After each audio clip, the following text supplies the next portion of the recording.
Welcome back to the BTS Happy Hour podcast. I'm your host, Andrea. With me, as always, is Morgan. Hey, what's up? BTS released the trailer for Permission to Dance on July 6th, which is going to be the B-side to the Butter CD. So in hindsight, there was actually a lot of information in the teaser, and so that's why I still want to talk about that separate from the MV. Okay.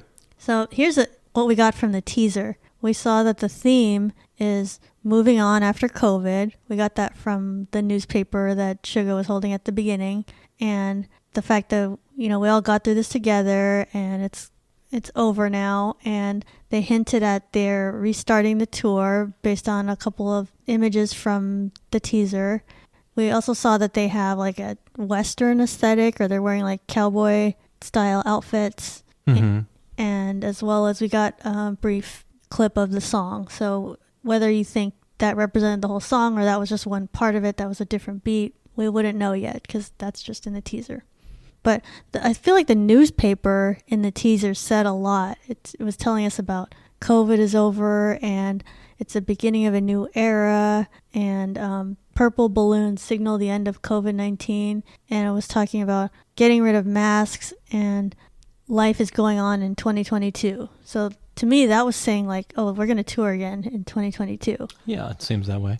And it could have even been meant as a criticism, like what this newspaper was saying, of governments kind of like overstepping themselves with the lockdowns and everything. Because the whole tone of it was like, we're moving on now, we're beyond that. Mm. So the teaser, it definitely had a Western cowboy vibe. They had like denim outfits and cowboy hats, stonewashed jeans, and what hinted at being a tour was they had a signpost and had a bunch of cities listed on it. So that sounded like, places you'd stop on a tour. It was like Seoul, Paris, San Francisco, London, and then they had some like other cities that I don't think they've ever been to. They had like Kenya on there. Well, that's not a city, but that, I don't think they've been to Africa before. And yeah, so that was pretty much a sense of the teaser, and it was representing hope, and they had like some kids running across at the very end of it. And the sound of the song, it sounded similar to Dynamite, I guess, like more of that 70s influence, and like Jackson 5. So that's what the teaser told us, and that came out July 6th. And then the MV came out on July 9th. They had a YouTube premiere, and I watched it. I definitely stayed up for that, although I didn't stay up that late. It was like 9 p.m. for us, so it was not a late thing. And definitely the theme of the video is COVID is over, and they want us to like move on from it and let go of the fear of seeing people in person. Are we talking about the actual video now? Yeah, the actual video. Okay, yeah, I saw the video. Mm-hmm. I have comments on it. Yeah, and I feel like it was continuing with their message from Life Goes On, that it's commenting on COVID, it's commenting on everything that we all went through that whole year, because a lot of people are connecting it as like it's the next English song, so it's the same as Dynamite or Butter. But I feel like it was more of a continuation of the B album and Life Goes On, as commenting on life during the pandemic. So what did you think of the video? I obviously caught the same message as you did. I mean, when they're ripping off the mask, could it be any clearer? They're talking about ending the COVID restrictions. Mm-hmm. That seemed risky to me. Isn't that an awfully subversive message, though? Yeah, I don't see a lot of artists saying that. Right? It's awfully subversive to just say, well, we're ripping off our masks. So I'm wondering does that stem from BTS, or is that from sort of the director? Who directed this? It was their usual director, the guy who directs like all of their videos. So probably that person takes cues from them. Mm-hmm. So that probably is what they want, the message they want to send out. That we don't want to. I mean, when you take the song at face value and you kind of read into it, it's like you can't tell us what to do anymore, right? Yeah. And they're ripping off masks. It's not hard to piece this together and say we're sick and tired of restrictions. We're gonna do what we want. The quote unquote dance, right? Yeah. Dance means everything. It kind of seems like we want to live life, right? Yeah. And we're ripping off our masks. We're just going to do it. It doesn't sound like they're saying, "Hey, yay, COVID is over," because factually we know that's not true. Yeah, some places we know have it's not it, over. Other places, right? It's not as much. It's not eradicated. It's not like polio or something, right? So it seems to suggest that they're more sick with the restrictions. Mm-hmm. I'm just saying you can't restrict us any longer. which is an awfully subversive message. Yeah, and I think they're also trying to tell people to let go of the fear. Like a lot of people, they're afraid to still go anywhere and like not go anywhere without a mask on. It's like, okay, I understand like we have to move on eventually and who's to say when that is, but it's like you got to take that first step and then just like go out back into the world, you know? And yeah, that is very interesting that they're the first artists that I can see that are making that statement. So yeah, I felt that was bold. If that is the message they're trying to send, is bold. Because it's not necessarily popular with a lot of people, right? A lot of people are still invested in the idea that you should be afraid. Mm-hmm. Yeah, but I definitely got a lot of positivity from the video, a lot of like joy and like trying to uplift people. And I think that's one of their goals with this song was like, let's have a positive message and uplift people. And I think maybe some people didn't understand like what they were trying to do because I noticed it was very like theatrical, the video. It seemed like it was right out of a musical. Like if you were watching La La Land or something, it reminded me of that scene in the beginning where everybody's caught in LA traffic and then all of a sudden everybody starts dancing. It's like another day of sun and it's like they're just happy that it's like a nice day. Mm-hmm. And I think some people might have been caught off guard that this was very much set up like a musical. It's like they're dancing, they're wearing like cowboy outfits and it's like maybe that's a little over the top, but I think that was like on purpose. It was trying to be very musical. Or like even out of, if you watch Glee, it was kind of like one of those episodes. Caught off guard? Yeah, there's people that don't like this song or the video. Oh, really? Well, as far as the song itself, it wasn't that remarkable to me. It wasn't a bad song. I do appreciate that they're doing more English songs because as I've said before, the time to strike is now. If you're going to make English only song, this is the time to do it, right? Mm-hmm. To try to bust open that market. The song itself, I wasn't that impressed with. It was pleasant, but it wasn't too memorable to me. Are we going to break down like the video itself? Some things from the video I noticed. Yeah, we can. Okay, so like RM has hair color that I can only describe as Mountain Dew hair color. Like highlighter yellow. Which I know I've been on record in the past of saying I enjoy different hair colors, but this might be taking it a little too far. That really stood out. It wasn't good to look at or anything. It looked like Mountain Dew. I feel like maybe this hair color shouldn't exist. That's what I'm trying to say. Well, J-Hope had that color for butter, and so maybe now it was like RM's turn. I don't like the color. It's all right. It's just one person's hair color. That's all right. I didn't like it. Another thing I noticed is that Jungkook looks old now. I didn't even recognize him for some of the video. Did you? He looked like a totally... Oh, wait. When I say old, I don't mean old. I mean, he doesn't look like a kid anymore. Uh-huh. He looks like an adult. Yeah. Not an old adult, but an adult, right? Well, definitely there's a big difference with how he looked in Butter and in this video. Yeah. He just looks like an adult now. Because he got... his different hairstyle. His hair was cut and it's black again. Yeah. And it just kind of highlights how... Okay, he's an adult now. Uh-huh. Well, how old is he? 23? Yeah, I mean, that's a full adult, obviously, you know? But for much of BTS's lifetime, the fans have seen him as a teenager. Mm-hmm. That's different. He's not that anymore, right? Yeah. But this video, I thought it was different how, like, they were all wearing different colors, but then they were wearing, like, cowboy theme outfits. But his outfit was just all black. It was, like, throwback to, like, emo Jungkook from earlier years where he would just wear all black all the time.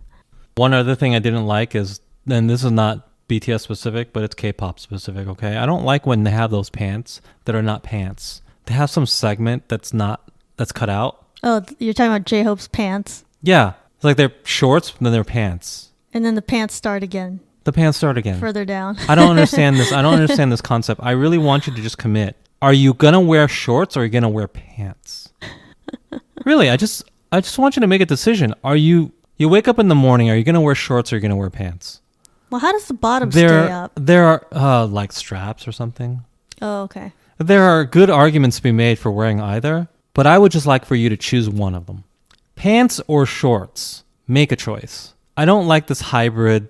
Yeah, I'm sort of wearing pants, but not really. Mm-hmm. I don't understand the point of it. I don't like it. I think it's very, very ugly. I would like for people to choose pants or shorts. And it just seems like they're not choosing one or the other.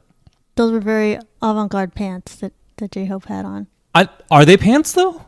Or are they shorts with some kind of strange extension? I consider them pants just with a gap. Okay. A very large gap though, right? So those were my only observations about the video. But yeah, I got that subversive message, and I got I don't know, I felt it was is it even right to call it subversive? I think so. Yeah, because it's hard for anybody who's a public figure to speak out if it's not, hey, get the vaccine, wear your mask. Like, if you're not saying that usual message that the government is trying to say, then that is different, and you might be criticized for that. But I don't see anyone criticizing BTS yet, and the video's been out for a couple days, so far everybody seems to, I mean, not everybody, but like most people seem to like the song and get the positive vibe from it. I will say, I don't want to lie, when the first time I saw the video, I was like confused. I was like, I don't know what they're trying to go for, or why does this song sound like this? But like literally the second and third and like every time after that, I was like, okay, actually I like this song. And it always takes me like a couple times anyway before I figure out like what a song is trying to do. So, but I think there's some people that they had like a snap judgment and they didn't want to give it another chance after that. And that's why there's like some negative comments out there on like Twitter and Reddit. People maybe are not giving it enough of a chance. And probably when they hear it a couple more times, they're going to like it. And I had that same effect when like Alcohol Free came out, and some people like Mafia in the Morning, like they didn't like that at first, but then they liked it later. So I think this might be one of those kind of songs where it's like, oh, you think you have it all figured out right away, and then you change your mind, because every time I've heard it afterwards, it's like it gets in my head. Permission to Dance, like the hook of it, and you know, when you walk the walk, you talk the talk, like that part, I always remember that like throughout my day. So I think it's a song that kind of like gets in your head.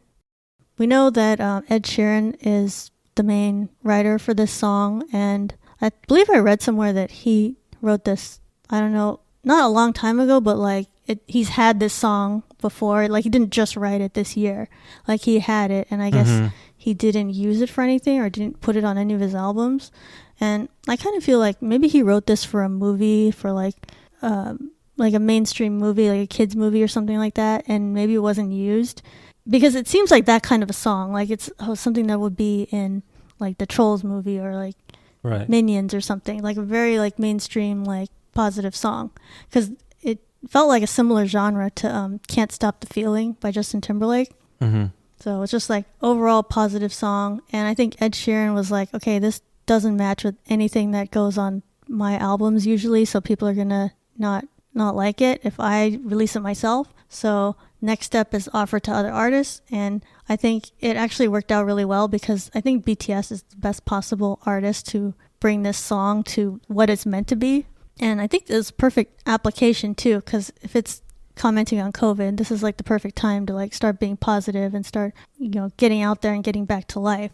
There's a faction of ARMY that really dislikes this song, and I hope they give it another chance. But I think a lot of what their problem is like the fact that it's English and the fact that it's too positive. Like, I know that sounds weird, but like some people don't like things that are too happy. And I even saw someone on Reddit who commented that they're like, I can't deal with like the overall positivity. It's like, I know people like that, but I like what do they not like about the positivity? I don't know. It's like, it's hard for me to express happy emotions. Like, this is what this person said. I struggle with people that are too positive, and it's like they prefer like darker concepts, like depressing songs, or songs where BTS is saying like, you know, I was betrayed, I had fake love, I had, you know, this or that problems. Like they identify with that more.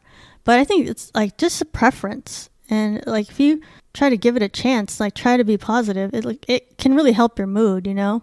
This is just, I think, them projecting their own emotions onto a song, and it's like blaming the song. Like, it's not a bad song. So yeah, I think that's some of the reasons why there's ARMY out there that they don't like it, or they just had some kind of reaction. I think it's like their own issues. And yeah, so Permission to Dance had a lot of good positive messages. I think we all caught that if you watch the video. It's like about not giving up and, you know, living your life to the fullest after COVID. And the other thing that was good that the video represented was it showed like different people from all walks of life, you know, celebrating after COVID. Like it was like a teacher and a janitor and, you know, some people in an office. And I think they represented Koreans and Americans there. So I felt like, oh, well, we're included in this now. even though I don't care about like diversity and inclusion and all that, but it was nice. It was like, this is the whole world that is being referenced in this video. And I think overall, like, I saw comments on YouTube and it seemed like almost everybody really liked the song. It was like a lot of positive comments on it. They liked the vibes and not needing permission to dance. That resonated with people. And then I saw on Twitter like the other day, Tedros from the WHO, he's the one who's in charge of that. He like retweeted the permission to dance video. And then his message on there was like, COVID isn't over until it's over, and wear a mask, wash your hands, social distancing. And it's like, okay, did you not even watch the video? Because that was not the message of the video. And it's like irritating because like the WHO, they're at fault for like so many things. Like they let China lie to the whole world that COVID was spreading out there. So it's like he's done that before where he's like tried to use BTS for clout. And it's like just because like a couple times it was like Jimin posted like, okay, remember to wear your mask. And it's like, okay, why are you jumping on that? Just let them say whatever they want to say. And it's like they're not saying that for your benefit and not trying to help you. Because like the WHO has not helped anybody. They've been like not any help in this whole thing. Yeah, I think it's probably an intern or something that wrote that though, just to be fair. But yeah, obviously he got it wrong. And this message might even subvert what he's trying to say. They were taking their masks off, right? And his tweet was about putting your mask on. Yeah. So that's totally opposite. He missed that.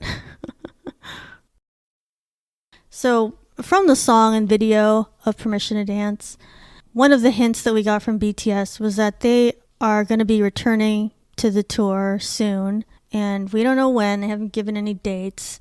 That newspaper was hinting at 2022. And, you know, that's probably realistic at this point. It's like July 2021. So, I mean, at best, I would say like fall. But, you know, more likely next year at some point. Mm-hmm. So this brings up the question, what is going to be the framework that's going to allow K-pop concerts to continue? Because, you know, every city has their different requirements and, you know, levels of infection that are happening. Do we think BTS will put in a vaccine requirement to attend a concert? It's like that's something that we're thinking about.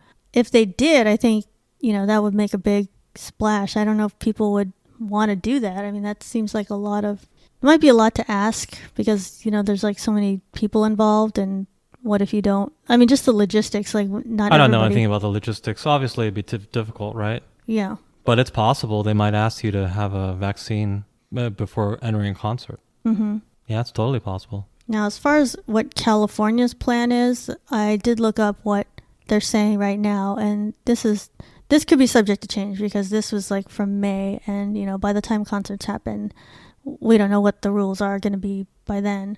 It says, for large outdoor events with more than 10,000 attendees, the state is only strongly recommending verification of vaccination or negative coronavirus test. Venues can offer the option for people to attend but have a mask required for those people that aren't vaccinated or tested. Venues are required to make masks available for everybody. But if a negative test is like equivalent to getting a vaccine, then that seems like a little more reasonable. But if they're going to say like only if you got a vaccine can you go, I think that's like too narrow. That's like too much to ask of people. Because a lot of people, they don't get it for a specific reason. Like they have a medical reason, or they have like a exemption, like for religion or whatever. I mean, I don't know if it's fair to say like you have to have gotten this vaccine in order to attend a concert. Well, I mean, my personal opinion about vaccines and all, I know this is a fucking spicy topic, but my personal opinion is I don't think people should be forced to get it. Certainly, and there's no country on earth that's forcing people to get it, right? But they have sort of soft measures in place to heavily encourage you to get it. Mm-hmm. And I don't know if I agree with all of those either. Like, should you get it to be able to travel between states or do regular everyday stuff? I don't think so. Right. You could say, well, you have to get it, otherwise you can't enter this grocery store. Technically, are you being forced? No, there's no soldier coming into your house and poking you in the arm. True. Right. But in practical terms, you are kind of being forced in a soft definition, right? Mm-hmm. You can't go to the grocery store. Your everyday life requires you to go to the grocery store or live your life or go to concerts or things like that, normal things, right? And if those things are contingent upon you getting a vaccine, then the state is sort of, in a soft way, they're compelling you to do it, correct? Right. There's a gradient to this. And I don't agree with any of it. I think that if people want to get it, they should get it. And if they don't want to get it, that's also their right. Personally, I wasn't going to get it. I didn't feel like, oh, I need to get it or anything, because I feel like I've had it already. I'm pretty sure I've had it already. And I'm a healthy person. I'm fairly safe on my part. So I don't think that I'm contributing anything by getting it or not getting it. Okay? Even getting it, you can, quote unquote, you can still pass it along to other people. So what has actually changed? You're only controlling your own risk factor for the most part, right? Yeah. You're also affecting other things like how much the virus can mutate, et cetera, et cetera. But I think it should be your right to choose whether or not you want to get it. But at the same time, I'm not one of these people who thinks that some sort of weird conspiracy and that Bill Gates is going to like put a microchip in me or something like that. I don't think it's unsafe. Although I have heard medical doctors say that if it weren't in this circumstance, this vaccine wouldn't have passed trials. It's not safe enough to pass trials, right? Does that mean it's unsafe? No. It's only like, an order of magnitude unsafe. But that doesn't mean it's unsafe. It just means it wouldn't have normally, in normal circumstances, passed the trials. Yeah, right? Like it would have had more testing then before. Right. They would have forced it to go through more testing. But on the balance, I think it's, I think all of them are generally safe. And just full disclosure, I'm scheduled I'm getting a Moderna shot, right? I don't have a problem getting it. But I'm only doing that because mainly my work requires me to do it. If I had my druthers, I would prefer not to get it, but I'm also not against getting it. That's my position. But I don't like this idea that people have to get it in order to do sort of the basic functions of life. Mm-hmm. I don't think that's right. Yeah. And you can say, well, you don't have a right to go to a concert. Yeah, that's true. You don't. And so maybe if you're not vaccinated, you don't get to go to this concert. Okay, fine. But that's a pretty slippery slope. Like at one point, do they say you can't go to the grocery store, right? You can't go here. You can't go there. The slope just goes down. Yeah, then you're trying to say quality of life isn't a right. It's like, oh, I don't have a right to like be happy and like do normal things. Yeah, it's a very slippery slope. You get into really dangerous territory. If you're going to require vaccination for like a ton of stuff that people are just normally used to in the course of their everyday life, then you are really impacting whether or not they're full citizens of your country or second-class citizens, right? Like I don't have to do all these things, but the list of things that I cannot do because I'm not vaccinated has grown so large that I almost feel like a second-class citizen. And that is where you don't want to end up. You shouldn't have different classes of citizen based on what everybody says is a voluntary choice, right? Because once there's two classes of citizen based on this choice, it's not so voluntary, is it? It becomes involuntary. Yeah. It's really hard to say because there's no one thing that says, oh, well, this is the tipping point. This is where we have to draw the line. People have to be able to go to concerts. No. Do people have to go to concerts? No. But all the little things add up. Yeah. Until, yes, this person is now a second-class citizen. And no one restriction produced that effect, but as a whole, it did produce that effect. The more of these things build up, the more we're inching towards that. I think we have to look at what did we do before COVID when it came to vaccines? Because I think I realized that the only places where you had to have vaccines current was like if you're a kid, you're going to elementary school and middle school and high school, like yes, your vaccinations have to be up to date and you have to get whatever ones they said to get. And that's fair because like, okay, kids all being in the same place. You don't want anybody to spread diseases to each other. That's fair. And then also, I've worked in labs before, and it's like, okay, you have to have a tetanus. You have to have a hepatitis A or C or whatever, one of those on file because of whatever risks you incur because you work in a lab or you work with animals. So I understand like places like that where, yes, they require certain vaccinations to be done because of a job. But I mean, to be able to attend a concert, to be able to like enter a grocery store, I think that's going to be seen as overreach by people. So I hope that doesn't come to pass. And I hope that, BTS, I don't know if it's up to them, but I hope it's reasonable when concerts resume again, that the venues are going to be a little more relaxed later on. Hopefully it's like by that time COVID's totally gone away, and hopefully they're not going to say, no, you must have a vaccination on file, otherwise you can't enter, even though you bought, this ticket for hundreds of dollars. Like, that's going to be pretty unfair for people.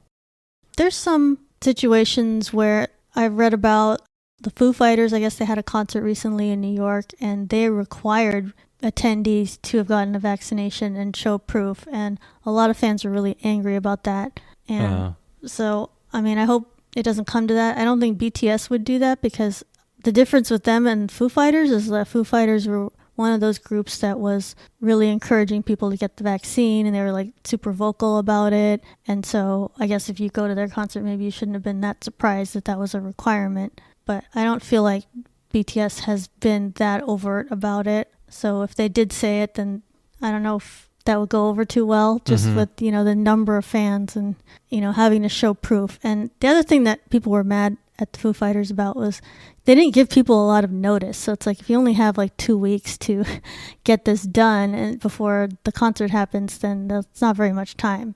So I don't think BTS would follow that model. And I think they're really trying to work with the venues and the states. I think it's more up to the municipality. Yeah. And maybe that's why they haven't announced dates yet. They're really trying to wait until it's a good time. So, because you don't want to go back like tomorrow and it's like, well, you can do a concert, but then there's like tons of restrictions. It's like maybe they think it's better to wait a little bit longer just to have it be more like a normal experience like it was before, like 2019. And, that if we have to wait a little bit longer, then I guess that's what's necessary, because maybe we just need time to get back to that normal state of things. Right. At the end of the day, part of what living in a free society is for people to be free to make the wrong choice. Well, they're trying to say like, well, in the interest of public health, you have to make this choice. I understand that. And like, nothing is black and white. There's some things that are just, the public health is so overriding that maybe, okay. But in those cases, you can't also say that this is a free society, because the people weren't free to choose. They weren't free to choose. Just admit that you don't want them to have the choice. Right.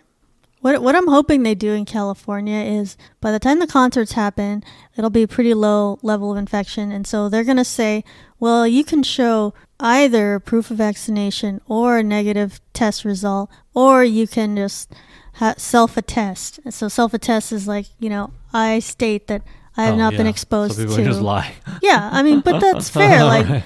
If you haven't been exposed to anything and you don't have it, or you already had it and you're in good health, I feel like that should be good enough. You can't ask people to go get an injection, and that's the only way you can watch BTS sing. Like, does that even make sense? It's like, this is a concert, it's people singing, and if you didn't want to get the vaccine, then you want to put yourself at risk. That's your own health. That's fine. You're not responsible for anyone else but yourself. So I'm hoping that at that point it'll be just like, this or that, or self-attest, and that'll be good enough to be able to say that they followed the rules. So yeah, I'm sure BTS and HYBE is still negotiating with all that since they haven't given us any dates yet.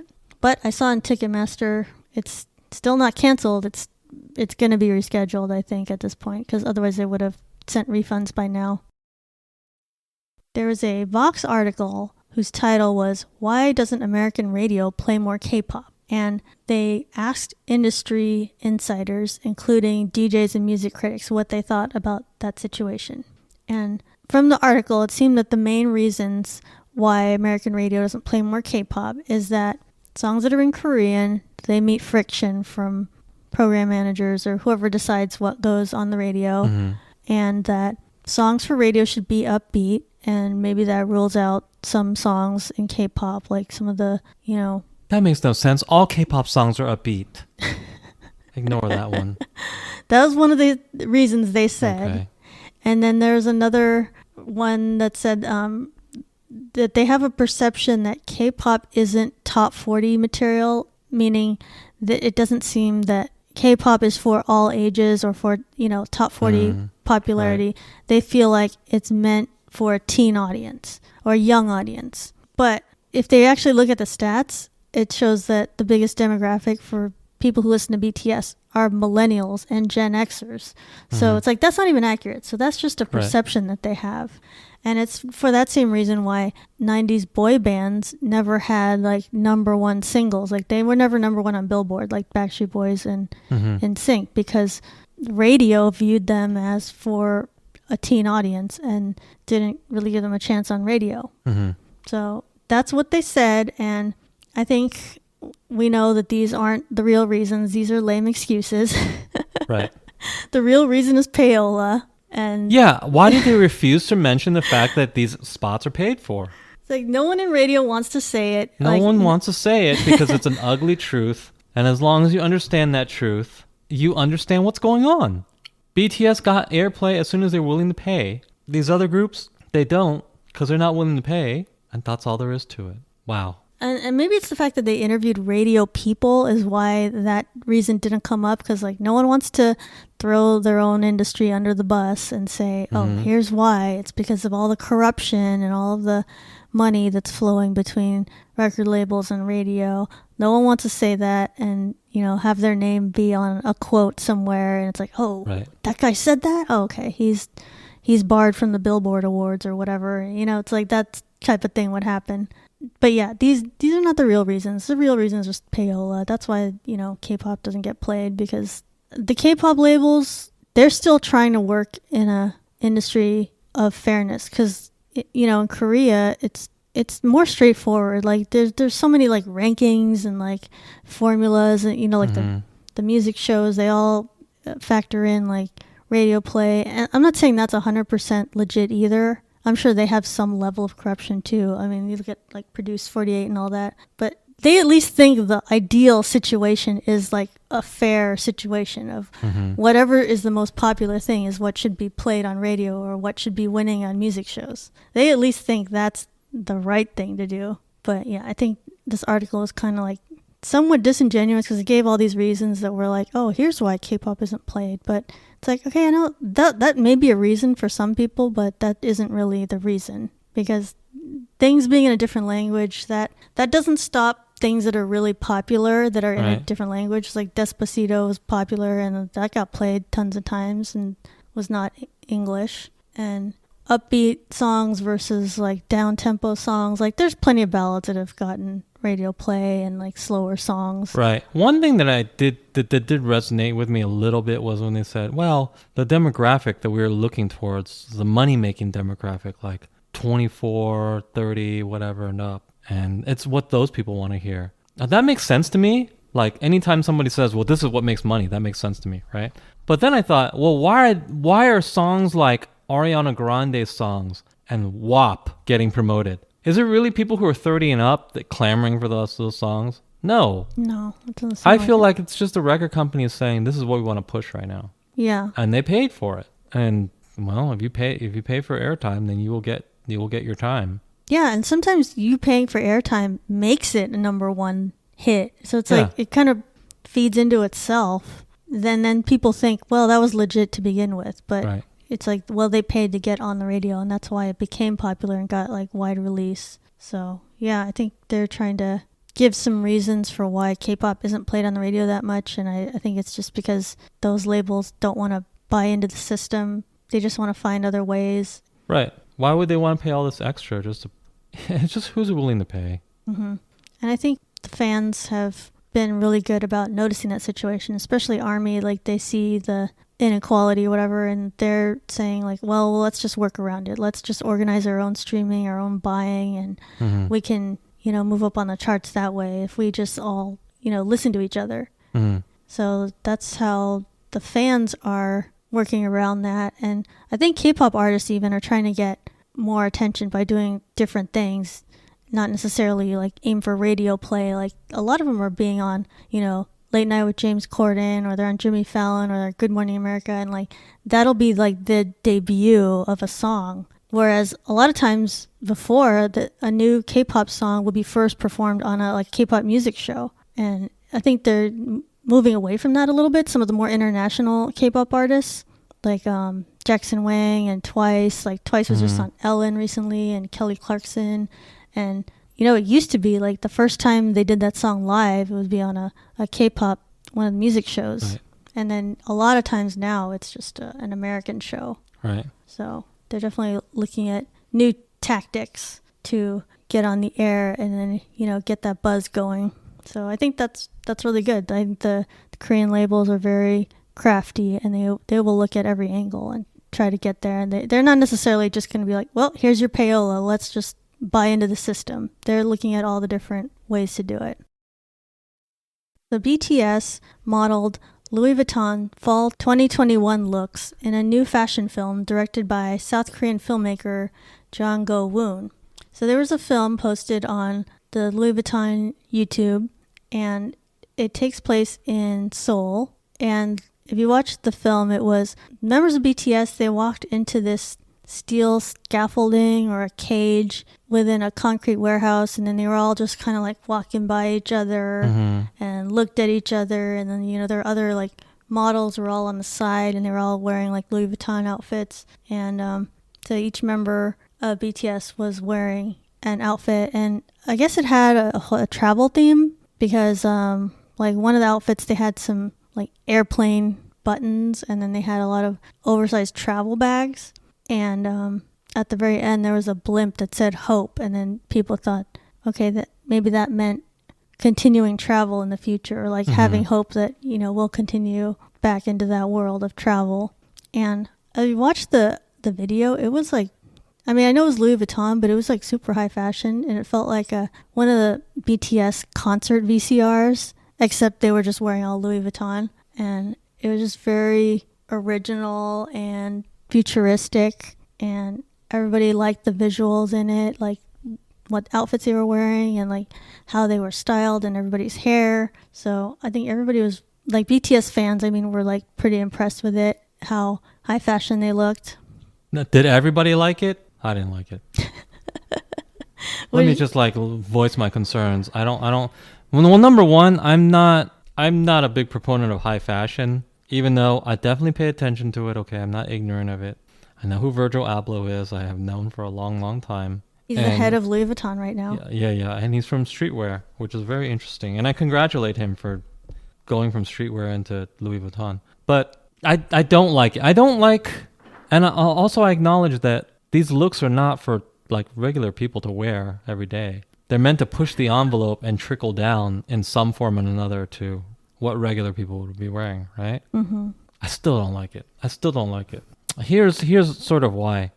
What did you not like about the aesthetic of? Well, first of all, there's guys wearing pleated skirts. I don't care how like watered down it's gonna get when it comes down to me. I'm still not wearing a skirt, right? Because that's not traditional menswear. Right. And I'm very, very tied to traditional menswear. I just think that menswear is almost perfect as it is. You can disagree with me all you want, but I think menswear is almost perfect right now. Suits, ties, stuff like that. I don't really think we need to change any of that very much at all. That's just me. I think that high fashion is more on the women's side, where things can be experimental. Right. I don't like experimenting with the men's side, and that's not just me being selfish because I've already spent so much goddamn money on the clothes that I have in traditional menswear. I'm not even that afraid. Traditional menswear will never go out of fashion. Okay, I can wear the stuff that I have in my closet until I die, and I won't look out of fashion. I guarantee you. Okay? Yeah, but then sometimes, like, okay, the '90s, it was like everything was baggier. And okay, like, but but I don't have '90s weird clothing. Okay, it's all very, very normal, and I don't have like 2010 weird clothing either, where everything was too skinny. So you're saying even if you wear your clothes that you have right now and it was worn in the 90s, you'd still be okay because that's classic. Well, my clothes are not from the 90s. they're all very classic. They're purchased in the last 10 years. But they weren't of the style in the last 10 years, right? They weren't super skinny or anything like that. I don't like too much change when it comes to men's fashion. That's my main problem with it. Even introducing new colors into men's suits is revolutionary in the men's fashion world, right? Men basically wear gray suits, they wear blue suits, and sometimes they wear black, but very rarely, right? Yeah, it's just you just have a couple of suit colors. That's three freaking colors. And you know what? We're fine with that. We've stuck to that for many, many years, and we're okay with it. And I'm not really eager to move away from that. Well, there's a lot you can do even with just a few colors. Like you got different cuts and fabrics. Yeah, but nobody's wearing a purple suit. Like, are you the Joker or something? Right. Nobody's wearing a purple suit. A color that's too crazy, it looks like you're a villain or something. That's how restrictive menswear is. And believe it or not, I like it. Because there's a certain steadfastness. There's a certain steadiness to that a timelessness where you can depend on it. I have certain cuts of shoes, and I'm going to wear those shoes for the rest of my life. And before you ask, well, why aren't you just willing to buy new shoes? Like, bro, dude, I spent like upwards of $300 per shoe, right? I don't want to buy new shoes. I have a ton of them and I spend a lot of money on them. I would like for them to last for a long, long time. So yeah, maybe it is a little bit selfish, but I don't, like, in principle, agree with the very avant-garde creators like Virgil Abloh who are trying to move men's fashion in really far directions. I don't want men to be like women and have to follow trends almost ever. What's a well-dressed man right now? I really feel like it should be a well-dressed man 10, 20 years from now. Yeah, like men versus women's fashion, it's the opposite. It's like men, if you invest in a few good suits and shoes, you're good. And then you'll use those forever. And I think that for a large portion, that's been the case. I mean, if you looked at John F. Kennedy, former president of the United States, and how he was dressed in the 60s, and he time traveled to today, you would look at him and say, oh, that's a well-dressed man. Mm-hmm. Suit, maybe some of the proportions are a little bit different than today. Nice leather shoes. But still, you would recognize that as a well-dressed man. And Jesus, that's, 40, 60 years. It still works. And there's something awesome about that. There's something awesome about men's style where it just doesn't change. And I like that aspect about it. Well, at least the last, century. Don't go, 1776. Right. Last century or so. Don't bring George Washington to present day. And it's like, wait, what are you wearing? No. Yeah. But you get my picture. It's things don't change that much for menswear. And I feel like I don't want to introduce what has been happening on the women's side, where things are so subject to the fickle winds of fashion. This is in this year. That's in next year. Now this is out. And 10 years from now, things look totally different. Women's fashion changes twice a year. Yeah. People like Virgil Abloh, I understand that they're bored, okay? He wants to innovate. Right. They're going to wear a tie. They're going to wear leather shoes. It's boring. They're going to wear one of 3 colors. I understand that's boring, but you know what? There's something beautiful and pristine about it at the same time. That's menswear. I wear blue, I wear gray, I wear black. And I don't even wear black because in America, you don't wear black. I don't know. If you're in Japan, this is come as a surprise to you. Hey, men don't wear black suits except to funerals. But Japan, they wear a lot of black suits. It's what's one of the regular colors. Yes, that's right. And not saying that I hate change. I think change is fine, but for what women wear. Well, what do you think about Virgil Abloh? He had them wear some different hats. One was a really wide brimmed hat. Men don't wear hats anymore. Has been in the 60s that men wear hats. Well, I wish they would wear hats. Yeah, they probably should because some men are bald. I would be okay with hats coming back, but the 60s, everybody wore hats. Right. I'll be okay with hats coming back, but that is also an old thing. But ironically, it was JFK. It was JFK that he stopped wearing hats, and so people stopped wearing hats after that. Correct. It was everybody before that would wear a hat every day. And then he didn't wear hats, and people said, "Well, the president doesn't wear hats, so we don't have to either." Yeah, and then they were like, "Wow, look at his hair. He has cool hair." And the people looked at hair. Well, I mean, it makes sense too, because when you wear a hat, it's another thing you have to buy, right? Yeah. That's my issue with Virgil Abloh. I don't like weird things happening in men's fashion, and he's trying to make weird things happen to it. He also had them. I saw J-Hope had a travel bag. It looked like a newspaper, but it was actually a bag. And then V had a smaller handbag, I guess, but it looked like a coffee cup. So what do you think about men with bags? I think it's okay. I don't think, especially in this day and age, I don't think men really need bags. What are you putting in your bag, bro? You just need a wallet. You need your phone. What else do you need? And your wallet and your keys. What are you putting in your bag? Yeah, that's true. What is this you're storing in your bag? Please tell me. Your mask. Yeah.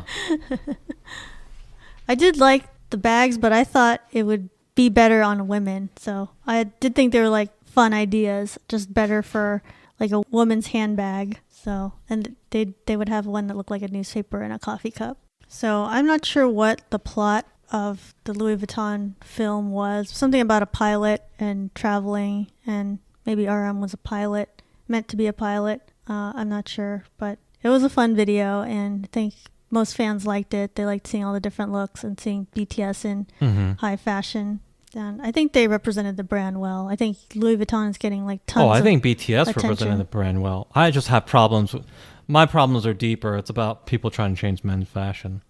But as far as whether they look good in the video, or yeah, they look good. Yeah. And they're a good ambassador. Yeah. I think the fashion brand is getting a lot of attention now, because I think before you would know Louis Vuitton, but mostly for the bags, like the typical handbag. I also hate Louis Vuitton in general.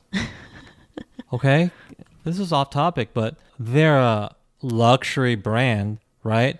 But they're selling just like bags that are made out of canvas. Yeah. For thousands and thousands. What am I paying for? They charge a lot for canvas. What am I paying for? It's not even quality leather. It's canvas. Leather takes handcrafting. By touch, you can feel the difference between quality leather and bad leather, right? Well, yeah, you can also tell the difference between canvas and leather. Canvas is nothing. What the hell, man? But that's Louis Vuitton's What's the difference bestseller. between canvas and like a backpack? Can I ask you, what's the difference between canvas and a backpack? It's like a backpack, right? Yeah. But a backpack doesn't cost $1,000. Backpack costs $50. There you go. That's my problem with Louis Vuitton. I just feel like they're not giving you value for your money. And these canvas things are not even made in Italy like they claim they're made in China. I was like trying to remember what was the name of the bag again that everybody gets? Speedy? The Speedy. Speedy. Yeah. Speedy. That's the one that's canvas that everybody wants to get from Louis Vuitton. It's just very expensive. So a few days ago, JYP Entertainment posted a mysterious teaser showing a black package that had no logos. It was called the Blind Package Grand Teaser, and it said, "Not an ordinary package, it's extraordinary." And later the agency revealed on July 9th, it's actually an album for a girl group that's going to be launched in 2022. And the girl group will be debuting in February, and the album is going to be sold this year, July 16th through 25th, except that they're not going to reveal the members of the group or the songs, and you can only buy it during this time period this year. So basically you're buying it unseen. You don't know what you're getting. So it's a very unique strategy, and I don't know if anyone's ever tried that before, but this is something that JYP is doing, and I guess they're trying to create a lot of buzz about it, like, oh, for this group it must be really good then if you can only buy it far ahead of time and for a limited time. But I mean, is it really good though? You have to wonder if they're going to use this strategy, but some people are like, is this just kind of creating a fake buzz just because? I think it's creating artificial scarcity. Yeah, which is an okay tactic. It's a unique tactic. I've never seen that done for a K-pop group, so it's pretty bold to try. I don't know if I don't buy albums anyway, so I'm not going to buy it. I'll just wait till it comes out and see what it sounds like. But I wonder if this will entice people, because it's like, well, if you can only buy it now and you can't buy it later, maybe they're going to ensure that it's really worth it, and maybe I should buy it if I'm someone who likes JYP groups and I trust that he's going to bring us a very good group. But yeah, this is risky. I'm just amazed they're coming out with another girl group. Yeah, I didn't even know they were trying to get one going. Like, I still feel like ITZY just came out, even though that was like 2 years ago. What about Nitsu? What the hell's going on with that then? Oh, that's true. Well, maybe the fact that they focus it on Japan, it doesn't count as like one of the main groups. I think it's okay as far as, okay, you want to create artificial scarcity, but I think it could also backfire. Why would people just blindly have faith in this new group? Yeah, I think it's just a huge risk, and I don't know if it's gonna pay off. You're gonna have to give people some kind of information. You can't just say, I don't know, there's a huge risk.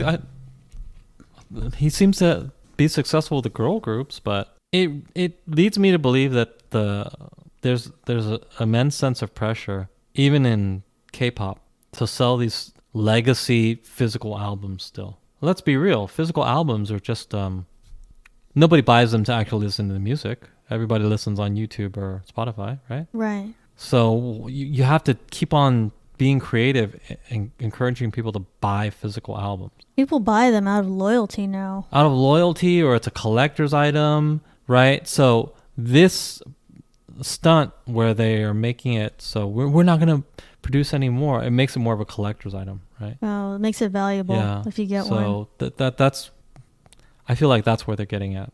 Oh, so maybe if you aren't even interested in a girl group, you might buy an album just for the collector's item. Right. Because already people do that. They don't buy things to listen to it. Does anyone buy something to listen to it? They often don't even open the package, correct? Mm-hmm. This is just buying it to be a collector's item, so it's a logical extension of, well, it's even more of a collector's item because we didn't make more than X amount. Maybe we should get some and then resell them once this group is popular. Yeah, maybe. A lot of work, though. I think it's a logical... I think, far be it from me to run somebody else's billion-dollar company for them, but they should just start to let go of this idea that this is a revenue stream. I think it's going to just let it disappear. Yeah. Your revenue stream is live and streaming. This idea that people will continue buying CDs as just like souvenir stuff. What is the point? Just sell them other things like shirts and things like that, right? Yeah, that's what Hybe is doing. It's like they have merch for like every single thing. Like even individual songs have their own merch. And each concert and each online concert, like every little thing. The idea that an album is a souvenir or merch, I think it's just going away. Yeah. People want to pay for experiences too. So if you're giving them an online concert or some kind of experience, that's preferable. So I think it's just trying to hang on to this idea that an album is a thing that people want and want to pay for as a souvenir, or let go of that idea. Yeah. And just transition to a new business model. I think maybe with this girl group, they're like, let's just try a really, out there idea this one time.